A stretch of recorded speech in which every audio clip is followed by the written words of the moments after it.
Ora bem, fins do século XIX, luta pelas 8 horas de trabalho, 1936, férias pagas, semana das 40 horas. Parece que nós chegámos ao mesmo sítio, nomeadamente em relação às 40 horas, nos finais já do século XX. O que é que eu vos queria perguntar é o que é que se pode retirar deste filme em temas para nós? Ou seja, o que é que faz com que o sindicalismo, a lutas operárias, as conquistas dos trabalhadores sejam diferentes? Que importância teve para nós, que nesta altura fazíamos as mesmas reivindicações e éramos internacionalistas, as nossas reivindicações iam de par com as que se apresentam neste filme? O que é que nos fez parar depois? O fascismo, os sindicatos corporativos. Depois tivemos o 25 de Abril, demos um salto imenso em frente, provavelmente mais na lei do que na mentalidade. O que é que tudo isto nos influenciou? Em que é que somos diferentes? Em que é que a internacionalização desta altura era necessária outra vez para nós, para os trabalhadores portugueses, perante a globalização? São, assim, desafios que eu vos deixo. O que é feito desta solidariedade que se levanta quando uma empresa é atacada, quando pessoas são feridas? Quando deixamos... O que é que acontece quando já não se perde só o pão para molhar na sopa, mas se perde o carro, a prestação da casa? O que é que aconteceu aos trabalhadores, entretanto? Devo-vos dizer, logo para começar, que foi difícil encontrar um filme que tivesse a ver com trabalho. Os trabalhadores parecem estar muito afastados da preocupação dos documentaristas e dos jornalistas, de uma forma geral. Tudo isto está bem diferente no princípio do século XXI. Doutora Teresa Rosa. Olha, eu gostava de dizer algumas coisas, depois os outros parceiros continuarão. E pegava exatamente por isso que acabou de ser. Os trabalhadores estão ausentes. Agora nós já não somos trabalhadores, somos recursos humanos. É ofensivo. Somos os recursos humanos, como aos recursos financeiros, como, enfim, tudo. Portanto, os trabalhadores deixaram de ser, muitas vezes, considerados na ótica da sua ligação ao trabalho.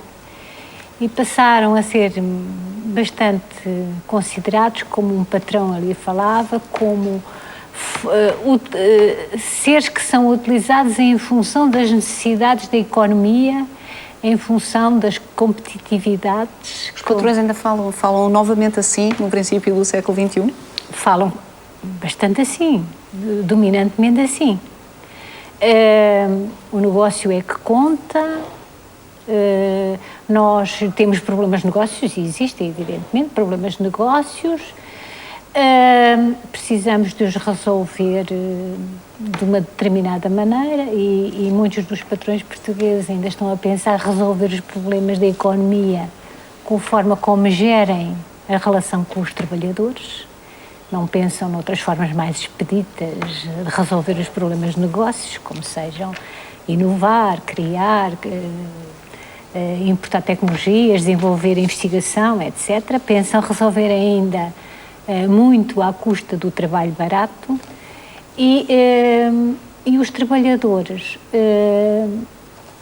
como que ficam esmagados perante esta nova mentalidade. Uns ficam esmagados, outros ficam um pouco à margem, porque de facto a sua relação já não é tanto uma relação com o trabalho, é sobretudo uma relação com o consumo.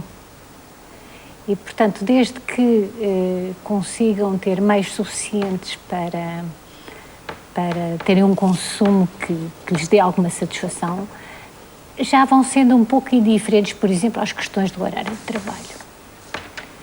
Eu cada vez ouço mais as pessoas dizerem que vão trabalhar aos fins de semana, vão trabalhar aos domingos, não têm horários de trabalho. Por exemplo, nós no terceiro trimestre de 1999 tínhamos 734.600 pessoas a trabalhar em mais de 45 horas por semana. Onde é que vai a reivindicação do horário de trabalho? Bom, porquê é que isto acontece? Acontece porque realmente nós estamos também em época de crise e o próprio filme falava que quando estamos em época de crise os trabalhadores ficam um pouco inseguros. Mas acontece também porque, pensando, por exemplo, no 25 de Abril e naquilo que foi o 25 de Abril,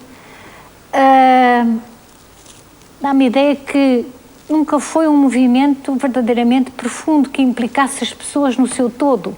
Por exemplo, enquanto no filme associam muito a luta à festa, nós vivemos sempre a luta em tristeza. Vivemos muitas vezes a luta em tristeza. Ainda bem que não estás de acordo.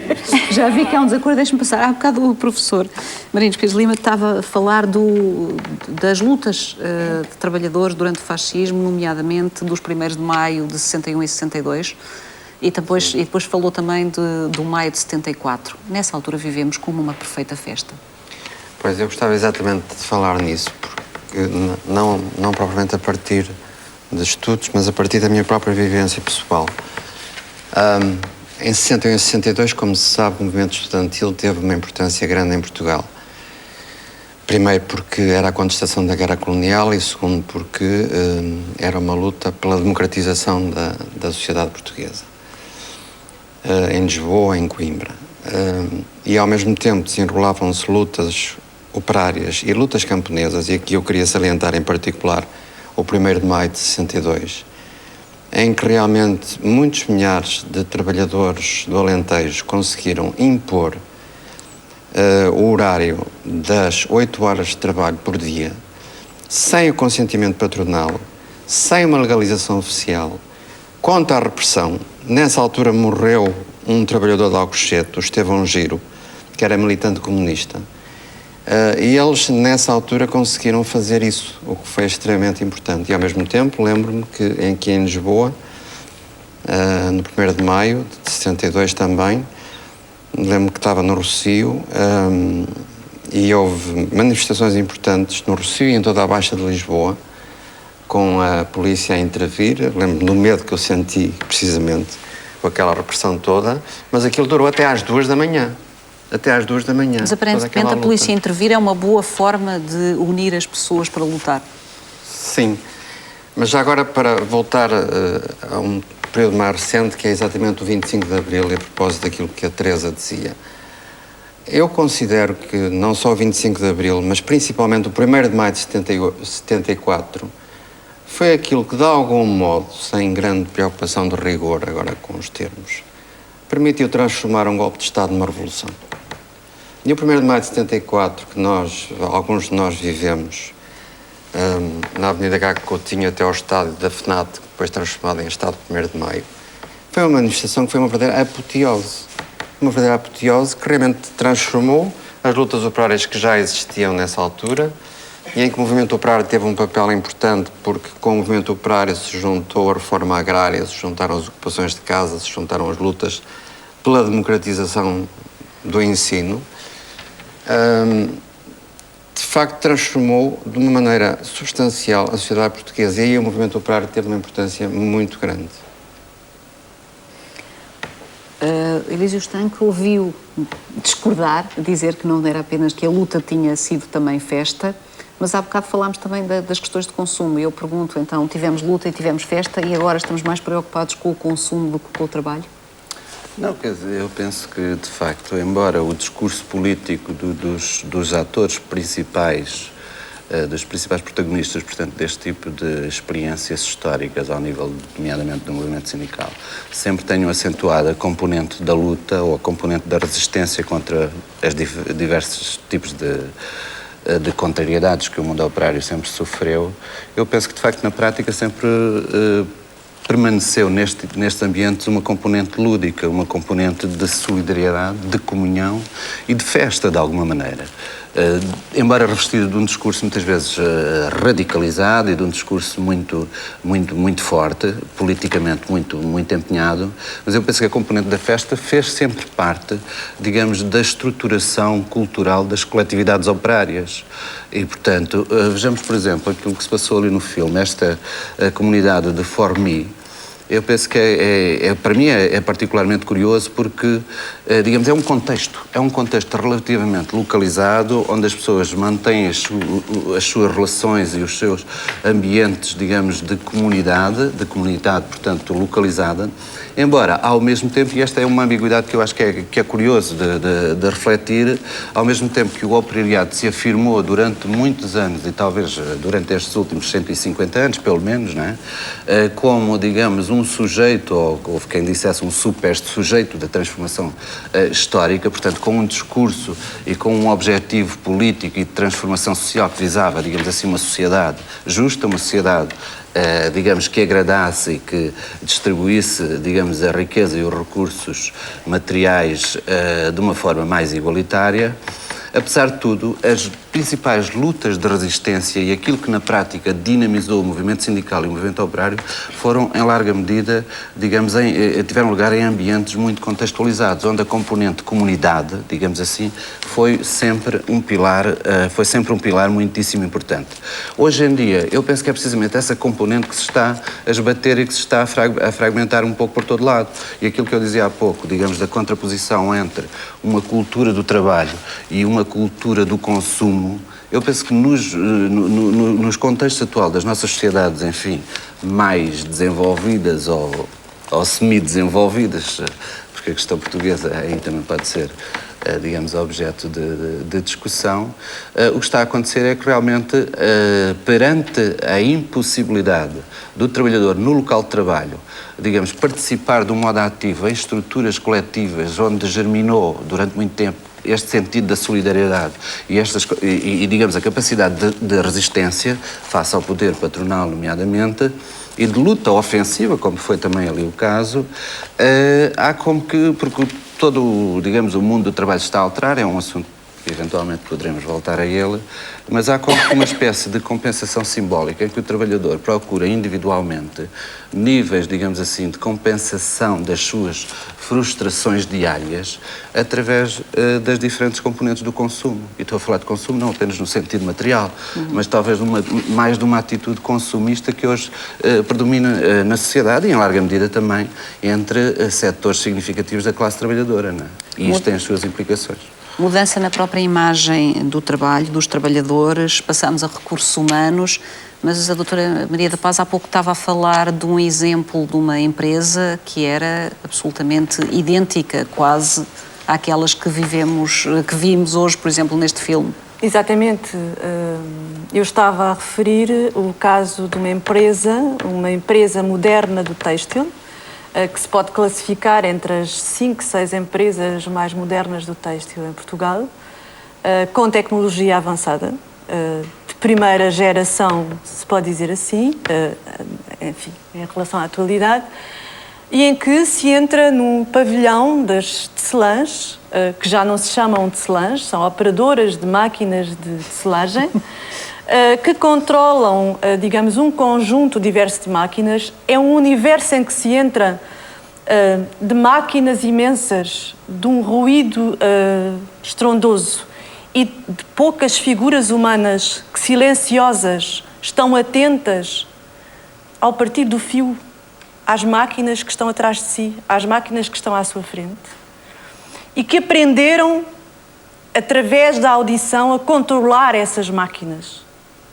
E que, entretanto, é uma empresa que produz para uma cadeia internacional, em regime de subcontratação, em cujo contrato está estabelecido que devem haver regras de segurança, que aquelas trabalhadoras têm que usar auriculares para se proteger do ruído. E as trabalhadoras estão num dilema terrível, porque é, por um lado, o proteger-se do ruído implica que elas não consigam controlar as suas máquinas. E implicam que o encarregado da produção possa assinalar no quadro daquele pavilhão que é a operária X. A operária X se tem que meter uma cruzinha no sítio tal porque deixou parar a máquina e que teve quebras da produção. Portanto, é o dilema. Ou quebra a produção e usa auriculares, ou não quebra a produção e estou confrontada com este ruído. Este é um dilema atual, em pleno século XXI. António Casimiro preocupa-se também com as questões de segurança e os cuidados que se deve ter no trabalho. Como é que se resolve este dilema em concertação social? em concertação social e em outros fóruns. Bom, mas já agora permita-me só fazer uma pequena observação. Naturalmente que nós, quando falamos em trabalho, estamos a falar de uma coisa simples, que são relações sociais. E as relações sociais pressupõem interlocutores, atores sociais, nomeadamente trabalhadores, empregadores, enfim, todos os membros que fazem parte de uma empresa. A questão que nós podemos colocar é de saber se aquilo que é uma característica fundamental das relações laborais, a saber, a sua assimetria, isto é, há de facto uma das partes dessa relação social que tem estruturalmente uma relação de poder assimétrica por relação a outra, consegue encontrar no seio da empresa onde desenvolve a sua atividade algum equilíbrio, se existe a possibilidade de parificarmos essa relação. O direito do trabalho, enquanto conquista histórica, enquanto modelo de regulação das relações de trabalho, parte justamente desse princípio, portanto, da ideia do favor laboratórios. Agora, a questão é justamente a da efetividade e o modo como essas normas laborais se vazam nas relações que existem no seio das empresas. Nós sabemos que o grau de efetividade das normas laborais, não só à escala nacional como internacional, é baixo, e nós podemos conversar sobre isso daqui a pouco, mas o que eu diria, enfim, e sem prejuízo do dramatismo do filme que acabámos de ver e do empolgamento das afirmações que a Maria da Paz acabou de fazer, eu creio que devemos ponderar um pouco aquilo que será a possibilidade de articular o risco com a segurança. E do meu ponto de vista, esta articulação do risco que, enfim, é cada vez mais uma característica das sociedades atuais e da segurança necessária, a segurança ontológica a todos nós, enquanto seres humanos, enquanto trabalhadores, enquanto cidadãos, eu creio que isso passará necessariamente pela constituição de relações de confiança. Naturalmente que a confiança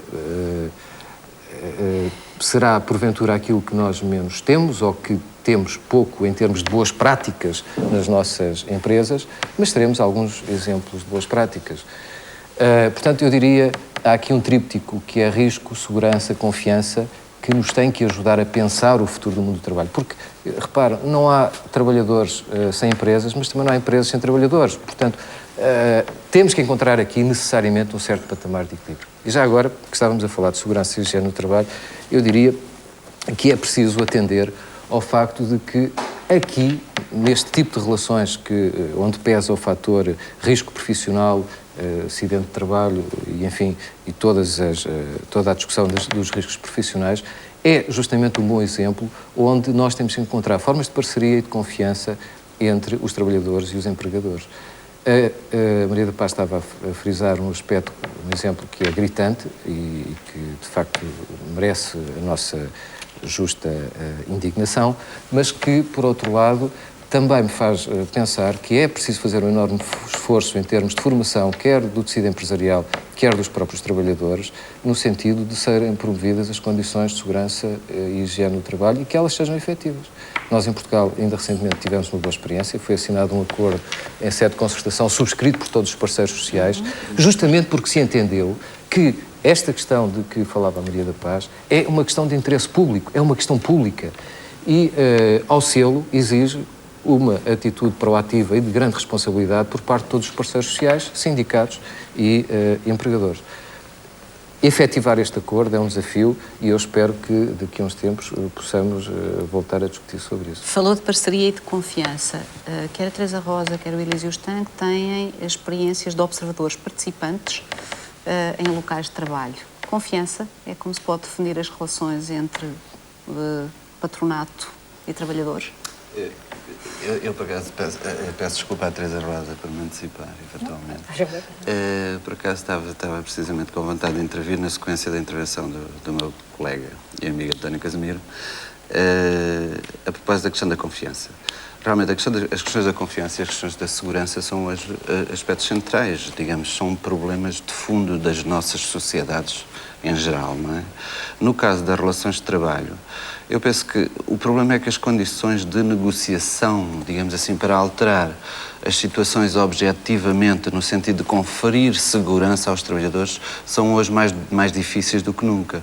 Porque me parece que, quer no local de trabalho, quer a nível setorial, e porventura, parece-me também a mim, a nível mais geral, digamos, as condições em que as estruturas representativas dos trabalhadores estão, digamos, a participar nestes mecanismos de diálogo e de concertação social são particularmente desvantajosas para o lado da força de trabalho, parece-me a mim, na medida em que, desde logo, os sindicatos estão relativamente, digamos assim, enfraquecidos. Portanto, para além das relações serem assimétricas, e obviamente que o são, no espaço da produção, não é possível haver diálogo se não houver, ao nível da própria produção, estruturas que de facto sejam representativas da entidade coletiva que são os trabalhadores, não é? É que há uma coisa, há um elemento, digamos, neste tipo de discussões, que, enfim, para não dizer que o próprio trabalho já se tornou um tema démodé, quer dizer, mas há aqui um elemento que eu, se me permitem, ouso a recuperar, e que é o elemento classe. No fundo, este filme não era acerca dos trabalhadores nem do trabalho, era acerca da classe operária e do movimento operário. Um termo que ainda caiu quase mais em desuso. Caiu em desuso por razões ideológicas, por razões de moda, por razões da estratégia neoliberal, por razões que têm a ver com a sociedade de consumo ou pós-industrial em que nós hoje vivemos, mas acho que é importante recuperar alguns destes temas e, desde logo, para reconhecer que a classe operária, sem todo este conjunto de movimentos que avassalou o mundo e as sociedades ocidentais em particular, nós não teríamos hoje os direitos que temos, não teríamos hoje as oportunidades que temos, não teríamos hoje uma série de, pelo menos no plano material, algumas regalias e alguns níveis de conforto que naquela época, obviamente, estavam completamente arredados do acesso por parte das classes trabalhadoras. Agora, o que acontece hoje é que, de facto, ao nível da empresa não se incentiva ou não se criam suficientes condições, desde logo porque a grande maioria do nosso patronato resiste a isso e subverte os próprios regulamentos e as próprias leis quando elas existem, não só as impede que elas sejam aplicadas, como as subverte completamente em muitos casos e, portanto, é impossível criar-se, digamos, dinâmicas de verdadeiro diálogo. Eu, por exemplo, fez uma pergunta sobre a observação participante. E, de facto, foi uma dos discursos que eu tentei, digamos assim, sensibilizar o empresário da empresa onde eu fiz o meu trabalho, foi no sentido de tentar mostrar que era possível, através dessas estruturas de representação e de diálogo, criar, digamos, mais-valias favoráveis simultaneamente à própria empresa e também aos trabalhadores, não é? Só que há aqui uma confusão. O patrão, sobretudo o patrão das pequenas e médias empresas com uma preparação e uma sensibilidade às questões sociais muitíssimo escassa, e, portanto, por um lado continua a diabolizar os sindicatos, exatamente como aparecia no nosso filme, portanto, há 100 e tal anos atrás, não é? Por outro lado, eles entendem que diálogo é o trabalhador ouvir aquilo que eles dizem. Portanto, não há condições de negociação, quer dizer, já autores como Clausewitz e outros mostraram que, de facto, há aqui uma estrutura dialógica nas relações laborais, quer dizer, a classe trabalhadora só pode impor os seus direitos e defender e resguardar-se um pouco se tiver condições de coletivamente a negociar, não é? Individualmente é impossível. A Teresa Rosa teve a vantagem de ter assistido numa altura, ter assistido a relações de trabalho numa altura em que os trabalhadores tinham poder de negociar. Sim, mas antes disso ainda gostaria de responder em relação à confiança que os próprios trabalhadores possam ter e que eu analisei na observação participante que fiz numa fábrica em que estava a trabalhar como operária e era uma grande secção só de mulheres, era uma empresa industrial, tailorizada, e pergunta-me, há confiança? Para já, confiança entre os colegas. Havia bastante desconfiança, porque nós tínhamos que fazer uma produção fixa e tínhamos prémios se ultrapassássemos essa produção. A fábrica não nos disponibilizava o material a tempo e horas para que nós pudéssemos produzir aquilo que ela estimava. E então a tendência era nós roubarmos as peças às colegas que estavam à nossa volta, de maneira que nós tínhamos de ter sempre um olho para o trabalho e um olho para um eventual roubo que as colegas nos pudessem fazer dos materiais. Pronto, e sabia-se isto, a própria empresa contava com este elemento.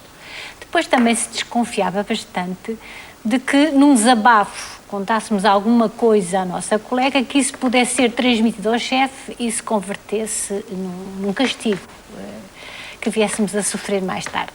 Mas também havia alguma relação, que eu não sei se posso chamar de confiança, se era de amizade. Quando uma colega estava muito aflita, às vezes havia uma que era capaz de ir ajudar a colega, num momento de aflição, a fazer o seu trabalho. Entre isto para falar entre colegas. Entre colegas e chefes, a confiança era realmente só existia entre alguns elementos, aquelas que eram consideradas as melhores trabalhadoras. E havia uma relação de confiança. Entre os restantes, a desconfiança era total. Em relação aos sindicatos, bom, para haver confiança no sindicato é preciso ter-se, como ali se mostrou, acreditar-se nos líderes e nas finalidades que eles têm, e muitas vezes existe uma certa desconfiança. Nós pensamos que os líderes sindicais estão a desenvolver objetivos que não têm a ver com a luta sindical, têm objetivos, como ali falava um patrão em relação, no filme, em relação ao dirigente sindical, ele quer é ser eleito. Mas isso é o patrão. É o patrão, Os mas trabalhadores nós trabalhadores sentimos muito isso. Aliás, em estudos que foram feitos, inclusivamente por mim e por Marinus, em relação à Lisnave e à Setnave, surgia muito isso, a desconfiança que os trabalhadores tinham das lutas, de que as lutas pudessem ser aproveitadas para outros fins que não os objetivos que constavam dos cadernos reivindicativos. Também é preciso ter-se crença nas organizações. E também existe muitas vezes uma certa desconfiança dos trabalhadores em relação às organizações. Portanto, confiança é o que menos há, penso eu. Posso fazer só uma pequena pergunta? É que a doutora Teresa Rocha. Muito curta, porque já temos ali duas pessoas na da sequência desta experiência que ela teve da observação participante na fábrica, que teve condições particularmente duras em termos de produtividade e de integração, não é? Isso obrigou a ter que interromper, a dada altura, o trabalho da observação participante, não foi? O trabalho era tão violento que eu já não aguentei, não é? Tive que me vir embora. É que a questão da dureza física que também é uma componente fundamental. Pois, o trabalho era extremamente violento, eu era uma má operária, como o chefe uma vez me disse, a senhora é uma má operária, porque uma boa operária é aquela que, quando está a trabalhar, me faz dormir. O ritmo é de tal maneira... Uma definição interessante sobre um bom operário. E de preferência se não pensar sobre o próprio trabalho que executa. Exato. Pronto, era uma fábrica tailorizada e, portanto, percebe-se que, felizmente, hoje já há outros tipos de trabalho. Mas eu tinha só posto uma pergunta antes de passar para aquele lado sobre... Mas, entretanto, assistiu a outras ocasiões e a outros locais onde os trabalhadores tinham a força. Claro, eu trabalhei na Setnave e fui membro das primeiras comissões de trabalhadores de 74 e 75 e, portanto, tive uma vivência bastante diferente daquela que se hoje assiste e que, de certo modo, se podia assemelhar muito àquele movimento francês, embora não houvesse tiros, nem houvesse mortes, nem houvesse assassínios. De facto, era um movimento extremamente importante. O que nós tínhamos nessa altura e que aqui não existe, é nós tínhamos adquirido, nós os trabalhadores tínhamos adquirido muito poder. Exatamente. Maria da Paz, hoje em dia esse poder, nomeadamente o das comissões de trabalhadores, praticamente não existe. Bom, se me permite, eu volto um pouco mais atrás por duas razões. Estou um pouco em desacordo com essa ideia de que nós hoje somos, no essencial, enquanto atitude, consumidores, dita assim, de forma simplista. Isto é, há um discurso de construção da nossa realidade e de produção simbólica de nos assumirmos, no essencial, como consumidores, que é alimentado justamente pelos grandes grupos económicos que, entretanto, se interessaram pela produção de massa durante os gloriosos 30 e que nos transformaram justamente em consumidores. Portanto, houve aqui um efeito, se pode dizer assim, da ação do próprio capital e das suas estratégias de acumulação em diferentes momentos da relação salarial, no sentido de nos tornar consumidores de massa numa primeira fase e consumidores de produtos diferenciados e sempre em obsolescência, que é o caso agora, numa outra fase. Portanto, é preciso ver de que lado é que parte esta dinâmica e qual é o lado mais forte. E, sobretudo, porque, do ponto de vista simbólico, é muito importante que as pessoas não tomem consciência, é muito importante que as pessoas não tenham a consciência do seu lugar como produtores. E eu não resisto, peço imensa desculpa, já vou falar sobre as comissões de trabalhadores, a lembrar o Marx, que já agora deve ser lembrado a propósito do 1º de Maio, da Primeira Internacional, porque não é apenas uma luta pelo horário de trabalho, como toda a gente sabe, que dizia assim: trabalho produtivo no sistema capitalista, o trabalho produtivo no sistema capitalista tem como objetivo determinante a produção de mais-valia. Portanto, não é produtivo senão o trabalhador cujo trabalho valoriza o capital. Um mestre de escola, por exemplo, é um trabalhador produtivo, não porque forma o espírito dos seus alunos, mas porque enriquece o seu patrão. Que este tenha investido o seu capital numa fábrica de lições ou, em vez de investir numa fábrica de salsichas, é o seu problema. Eu só queria deixar isto claro. Quando eu falo de trabalhadores, estou a falar neste sentido, afirmado pelo Marx, e que, entretanto, muitos teóricos e muitos práticos e muitas militâncias várias transformaram, afinal de contas, numa coisa residual, que dizem que, entretanto, está a desaparecer, e que seriam, inclusivamente, alguns, enfim, neomarxistas, aparentemente insuspeitos como o Poulantzas, que reduziram a classe operária a uma classe produtiva, digamos, na esfera da indústria, e os bancários não seriam, por exemplo, trabalhadores neste sentido de classe trabalhadora. Voltando às questões das classes. Bom, as comissões de trabalhadores. Eu penso que, efetivamente, as comissões de trabalhadores demonstram, ao contrário de que, enfim, de alguma maneira, a Teresa Rosa estava a sugerir que o movimento do 25 de Abril não foi um movimento muito profundo, eu acho que o 1º de Maio, como diz o Mário Nunes Pires de Lima, é, de facto, a passagem do golpe de Estado a movimento revolucionário, e as comissões de trabalhadores são a concretização desse movimento nas empresas, tal como as comissões de moradores o são nas comunidades, ou seja, digamos, um ato da população e de grupos da população para tomarem em mãos a mudança e o seu destino. E naquela altura, qualquer pessoa, evidentemente, não estou a falar do mel e do champalimau, naturalmente, estou a falar do comum das pessoas, fosse a doméstica, fosse o trabalhador, o operário, fosse, enfim, se associava nessa fase. Isto é uma fase marcante da vida portuguesa que nós não podemos esquecer. E, enfim, o 25 de Abril está aí e, normalmente, dissolve-se este efeito, enfim, com algumas cerimónias oficiais, que acho muito bem que se façam, mas esquecendo-se esta dimensão importante. Ora, as comissões de trabalhadores nascem desse movimento.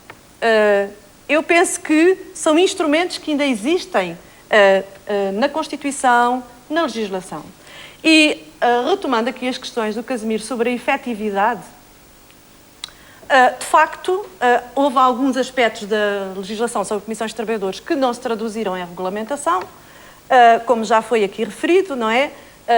Designadamente a participação ao nível dos órgãos de administração, mas a questão da efetividade nesta, como noutras coisas, do meu ponto de vista, não tem só a ver com a ação do Estado, que é absolutamente essencial, e considerar estas questões de ordem pública, subscrevo inteiramente e parece-me muito importante que estas questões sejam negociadas ao mais alto nível, no sentido de se definir na coisa pública que estas questões são questões fundamentais, mas eu penso que, mais uma vez, se não for o movimento dos trabalhadores organizado, tentando explorar aquilo que é comum para além da diferença, e que é esta questão, no fundo, fundamental de estar numa posição de subordinação, que é variável na base dessa relação assimétrica. Se não for o movimento organizado a impor essa efetividade,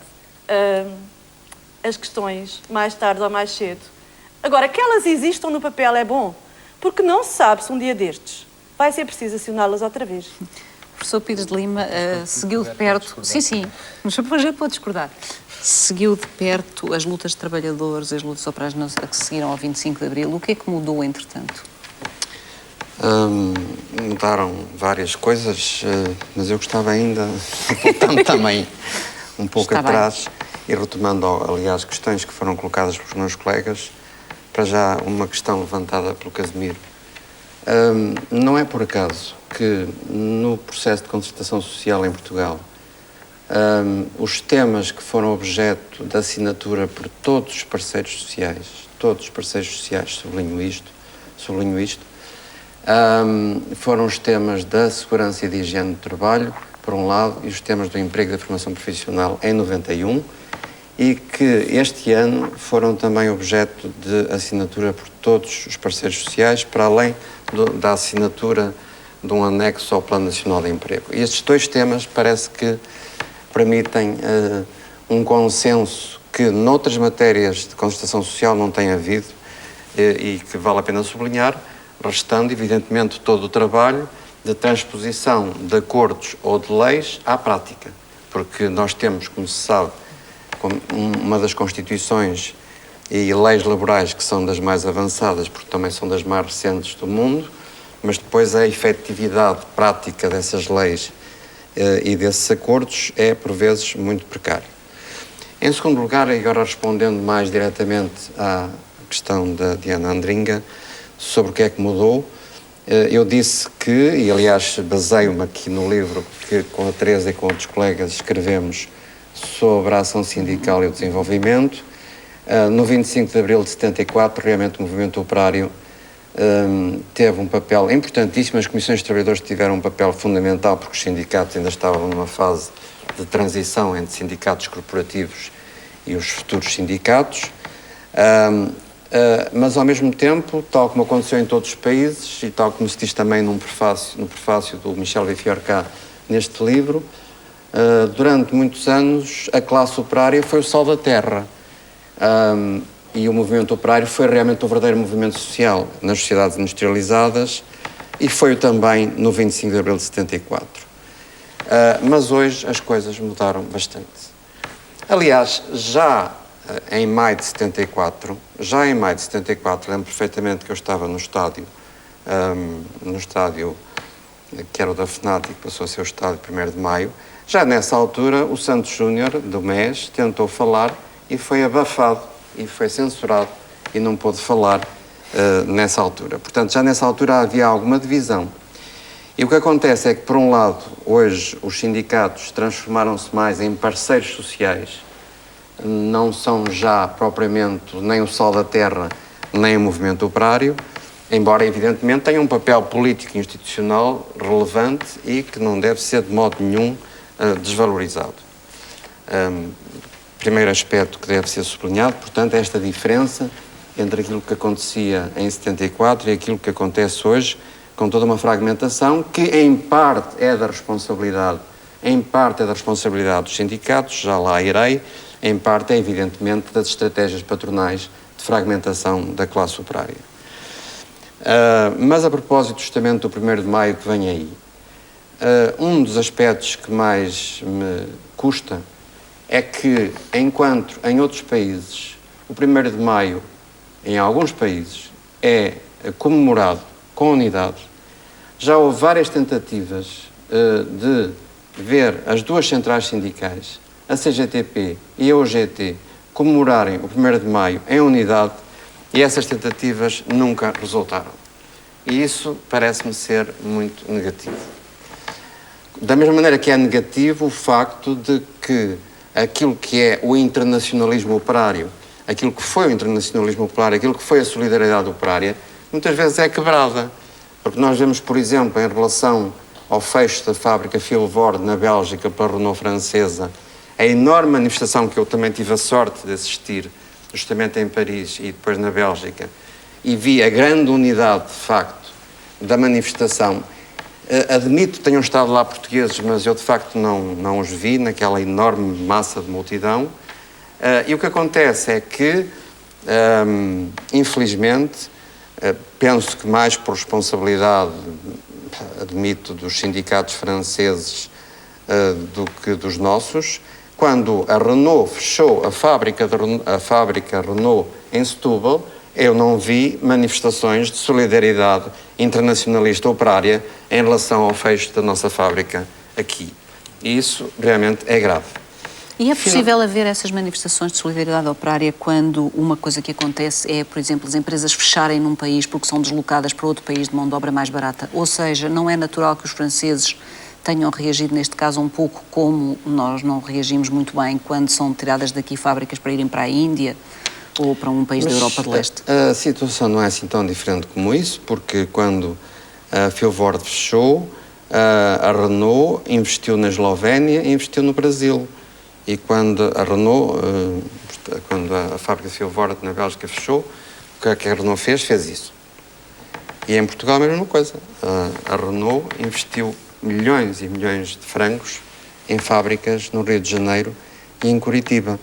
Portanto, esta deslocalização neste processo de globalização que se está a verificar exige justamente por parte do conjunto da sociedade civil e em particular do conjunto do movimento operário, exige e já começa a assistir-se a algumas manifestações importantes de contra-globalização, precisamente em Seattle, em Washington, a propósito de Davos, em Porto Alegre, começam-se a assistir, e em greves que se fazem nos Estados Unidos, por exemplo, o país hegemónico da globalização, começam-se a assistir a movimentos extremamente interessantes e lembra, em relação a Portugal, já agora, um facto e um acontecimento e um processo que não podemos esquecer, porque foi, de facto, um grande movimento de revitalização da sociedade civil portuguesa nos últimos 15 anos, que eu acho mais importante, que foi o processo de convergência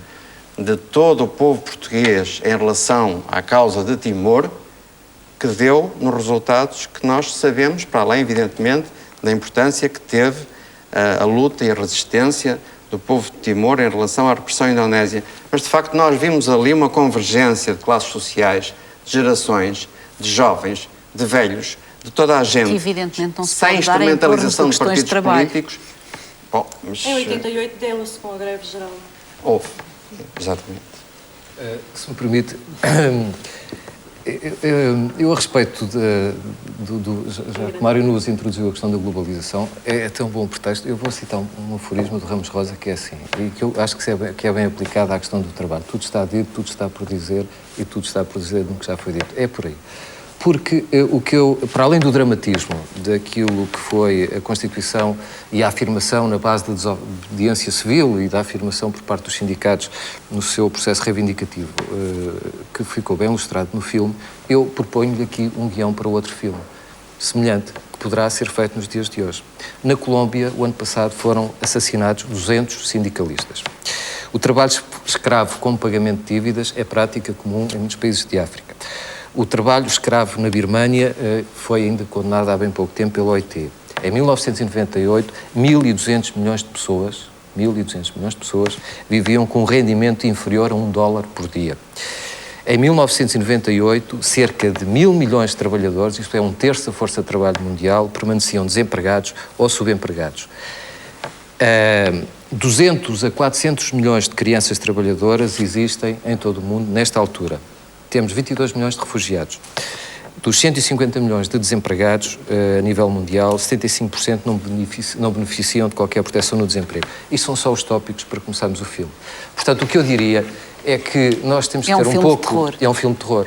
E é um filme de terror que, de alguma maneira, configura situações que são diria eu, de tanta preocupação como aquelas a que nós assistimos e foram retratadas no filme. É por isso mesmo que me parece que, apesar da dificuldade de nós construirmos um pacto de solidariedade à escala global, e ainda agora o Mário nos deu alguns exemplos da ausência dessa solidariedade, eu creio que nós temos uma obrigação ética, cívica e política de tomar posição face ao modo como encaramos o trabalho nos dias de hoje.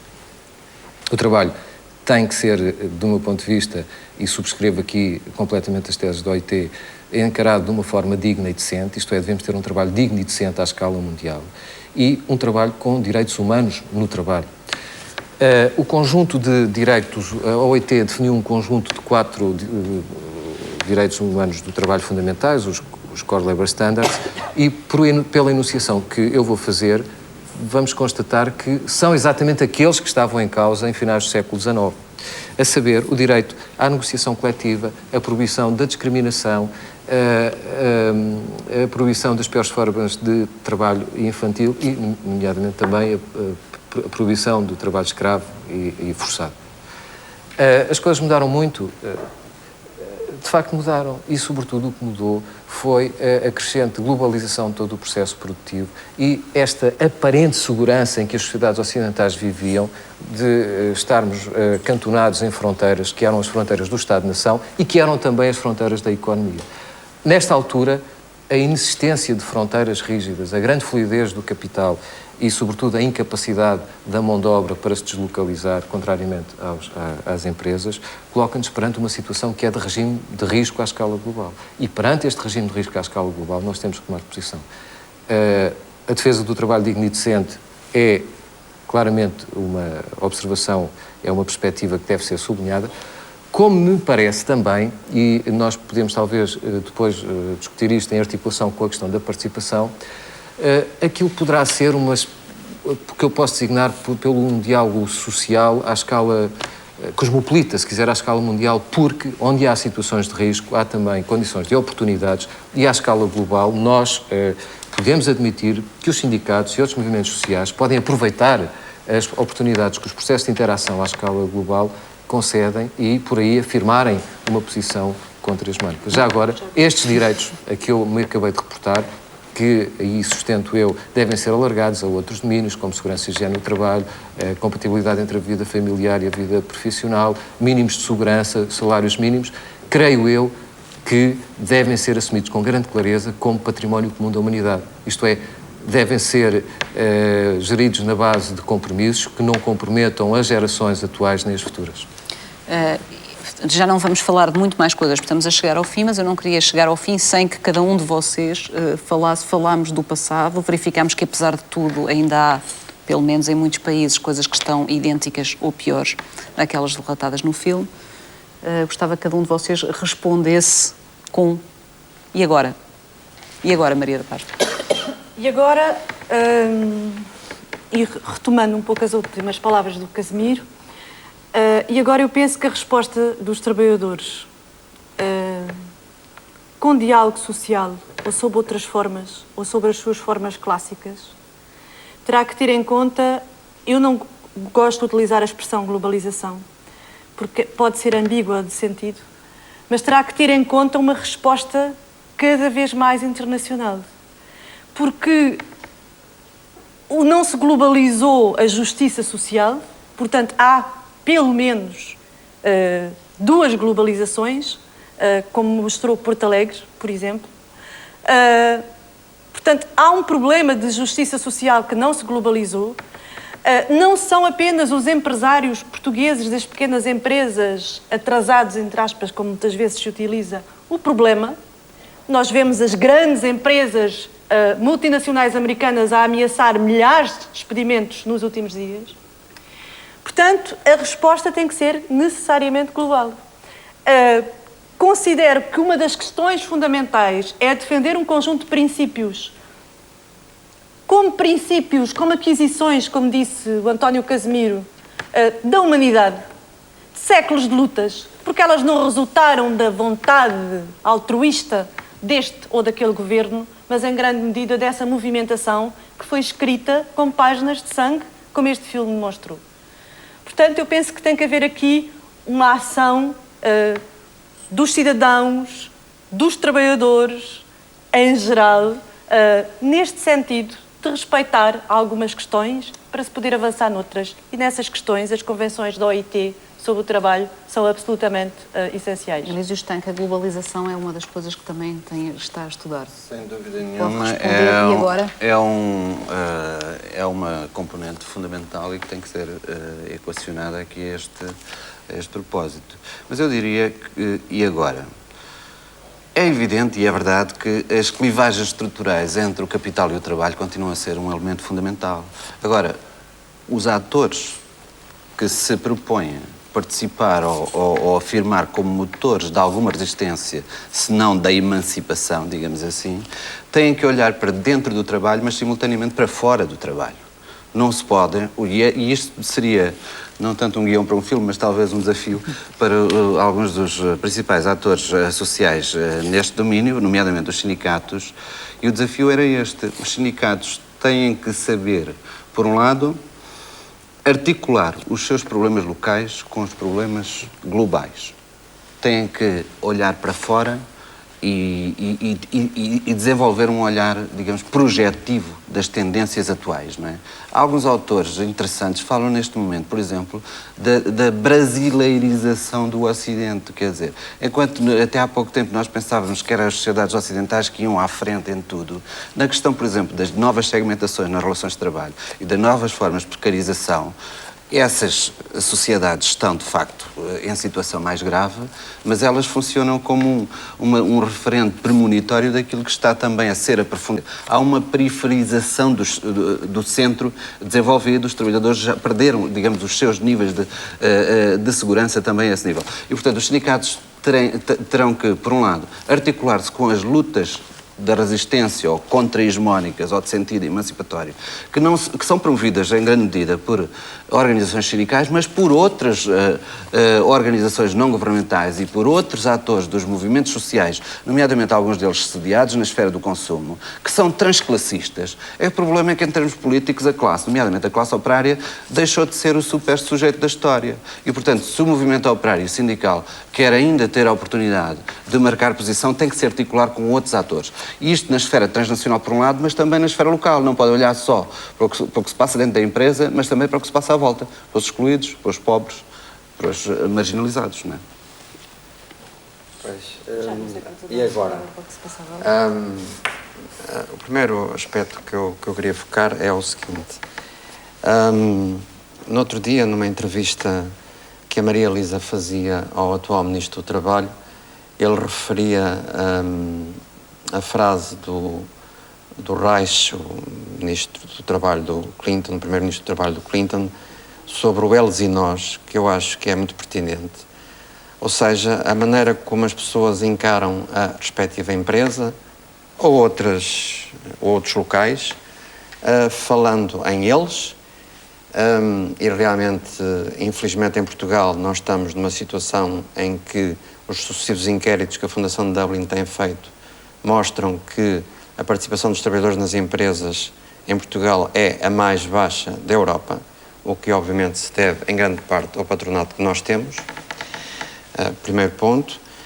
Segundo ponto, a propósito deste nós e eles, uma conversa tida antes deste programa começar sobre quem é que deve assumir nas suas próprias mãos a ação, se devem ser eles os sindicatos ou se devemos ser nós, todos em conjunto, porque há uma certa tendência em Portugal para delegarmos poderes no eles e para criticarmos aqueles que, às vezes, com bastante sacrifício, os delegados sindicais, os dirigentes sindicais, embora reconheça que tem de haver um rejuvenescimento justamente dos dirigentes sindicais em Portugal, mas muitas vezes critica-se e depois espera-se que os outros façam aquilo que nós próprios devemos fazer.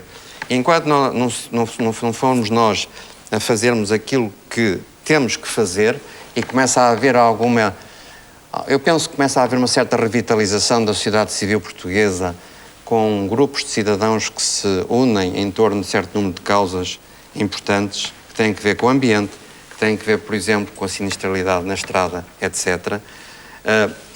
Finalizava justamente com o tema que o Elísio levantou, que me parece ser absolutamente fundamental, ou seja, a necessidade de articular o movimento sindical com todo um conjunto de outros movimentos sociais em torno do ambiente, em torno da globalização ou em torno da luta contra esta globalização que nós temos dentro de nós, os movimentos dos jovens, os movimentos das mulheres. Era o Turenne que dizia que as questões importantes do século XIX e do século XX eram as questões operárias, que as questões do século XXI serão provavelmente as questões centrais, serão as das mulheres. E o tema das questões das mulheres, da igualdade de oportunidades entre homens e mulheres, é um tema central no século XXI. Portanto, toda uma articulação realmente entre o movimento sindical, uma convergência também, uma internacionalização e uma abertura e não o fecho em função de certo número de clivagens ideológico-partidárias e uma abertura justamente em relação a estes temas dos novos movimentos sociais. Teresa Rosa, e com tanta desconfiança, acha isto possível? Pois, era exatamente o que eu ia dizer, que fundamentalmente, estando em concordância com os que disseram, acho que falta uma coisa, é restaurar a confiança. Primeiro, das pessoas em si próprias. E deste modo, e depois nos sindicatos. E os sindicatos têm efetivamente um papel aqui extremamente importante. É que restaurar a confiança das pessoas em relação a si próprias significa que elas veem, de certo modo, asseguradas as condições elementares de sobrevivência, de segurança pessoal na sua vida, de poderem continuar a viver de forma decente, apesar de todos os condicionalismos a que estamos sujeitos. Portanto, envolve questões de proteção social, envolve questões de garantia, de se poder viver de forma alegre, mesmo estando desempregado, poder ter outras atividades que nos satisfaçam, para além daquelas que o emprego nos propicia. E aí os sindicatos têm um papel muito importante e têm que, sobretudo, restaurar a confiança naqueles que mais estão afastados, que são os jovens e as mulheres. Terminamos então com uma frase já antiga. É a altura de dizermos que a felicidade pode ser possível na Europa. E chegamos ao fim do nosso tempo. Eu agradeço muito a todos os que estiveram, nomeadamente por aquilo que não disseram, que é uma coisa que sente-se sempre no fim dos programas. E agradeço naturalmente às pessoas que estiveram do outro lado do ecrã. O filme que se segue, a Adalene 31, do Bo Widerberg, fala também ele de lutas laborais, desta vez no norte da Suécia, em 1931.